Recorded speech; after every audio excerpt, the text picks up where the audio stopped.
یکم تا رو ببینید دختر مردم نه پشت میگیره. این یکم بفهمی که خواهر مردم پشت میگیری میری پرزا تا کجا پشتش میری، این خواهر تو هم میتونه میشه.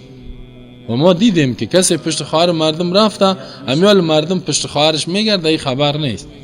این قرار شش در اینجا در مسجد تسبیح گشتانده رئیس خب شلا سبحان الله الحمدلله و لا اله الا الله، مردم پشت خواهرش میگرده. دختر مردم گشته میتو.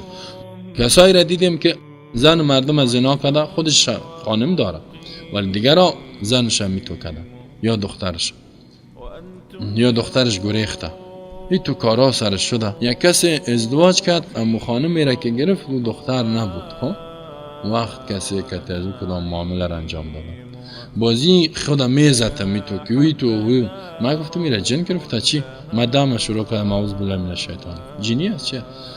پس اون گفت نخوان سر من. گفتم چرا جن خود نگرفتید؟ گفت نه، گفت حالتم خرابه. چی گپ شده؟ حال تو خود نوارسی کنی صبح هستی که شاو سرت تیر شده صبح چرا؟ چی گپ شده؟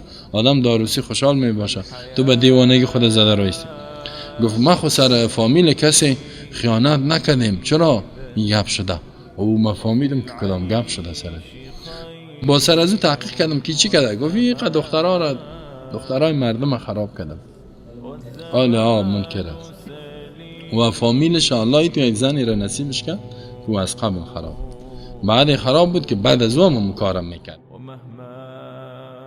بعدتم سادتي وجفوتم